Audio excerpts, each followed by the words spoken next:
So, you've inherited a pond. You have no idea what you're doing. Well, start at this end. This is the bubbler, also known as the aerator, if you want to call it the right word. The aerator is plugged in over here. It's the first thing that you should clean out when you're cleaning your pond. If you have a vacuum or a shop vacuum, you want to start with the bubbler. The bubbler is going to have a lot of junk. There's some pipes down in there. You want to make sure they're clean really well. And then you're going to walk around to where all the controls are. Let's go around the pond, shall we? As you can see, I'm keeping some plants here because the koi keeps shredding them. A large water garden bucket coming, and I've got a bog garden coming. As you can see, here we have the larger side. Depending on how many fish you have is how many times you want to backwash per week. Me, I think it's somewhere between 20 and 30 fish in there. Possibly more because people keep dumping stuff. So here's my setup. As I said, I probably got over 30 fish because people keep dumping fish in there. So we're going to backwash and get some of the refuse out of the bottom. So here's my power switch. Just shut that off.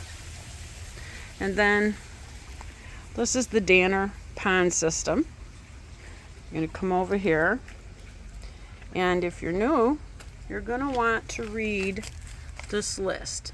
Filter, rinse, circulate, backwash, closed, empty, winter. Okay? And it also shows opening the unit up so that you can clean inside of it. So for today, we're going to do a backwash.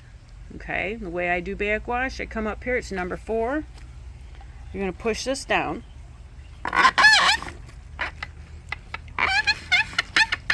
And rotate it to 4.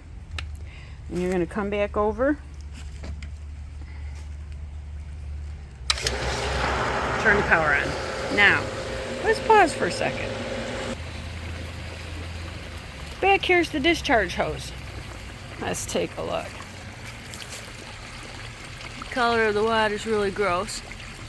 I haven't done this in about a week, and I should be doing it twice a week for the amount of fish I have. Now, you see the color of the water is getting clearer and clearer. Let's pause.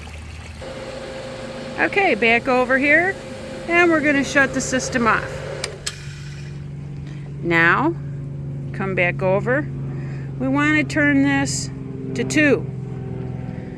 First you do 4, then you do 2. Okay, now let's come back over. Let's flip this back on. And let's go look at the discharge again. Number 2 is what's cleaning out the media inside your filter. Again, really, really yucky look. You wait a few seconds. This should get much lighter and clearer.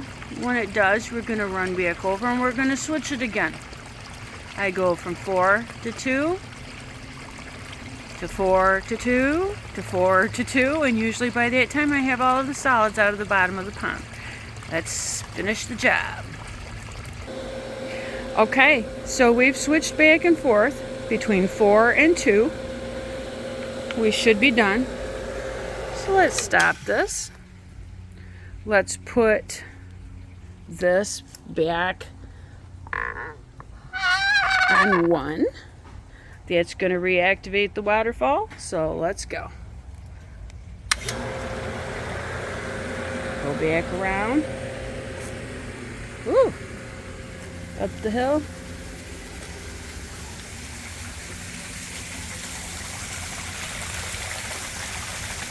And we're back on. You want to do the backwash if you have this many fish and this large of fish. The bigger they get, the more often you have to do it.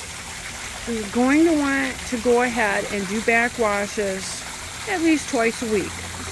If you're a heavy feeder and you want those fish to get really big and you're getting a lot of goop in the bottom and your pond is young, go ahead and do it a third time if you need to. But now, if you look over here, you see that mark? That's my high water mark where the bog is going over there. You want to make sure and keep your levels up, especially in the summer, so that the fish have a cooler area down bottom to go to. Keep your walls clean. For that, grab a couple of those armored catfish known as plecos, P-L-E-C-O. When you're first starting out, make sure and get some natural bacteria to throw in your pond. If you can't figure out how much water you have, start low and work your way up. And when stuff starts working well, then you kind of know how many gallons you have in your pond. It's hard to estimate. My pond, I'm guessing now, is about 2,000 gallons when it's completely filled. Take your time, study the videos, don't get overwhelmed. This pond thing isn't super hard. You just have to keep up, keep the leaves out. And if you're, like I said, if you're a heavy fish feeder, you're going to need to be doing some backwash. Just learn your system as fast as you can, and good luck. If you like my videos, like and subscribe. I'm really enjoying this whole process. We're going to do a couple videos coming up real soon when I put the bog plants in. It's Sarracenia time, people. I can't wait. See you soon. So you've always wanted to raise Vandas. Well, I have some for sale.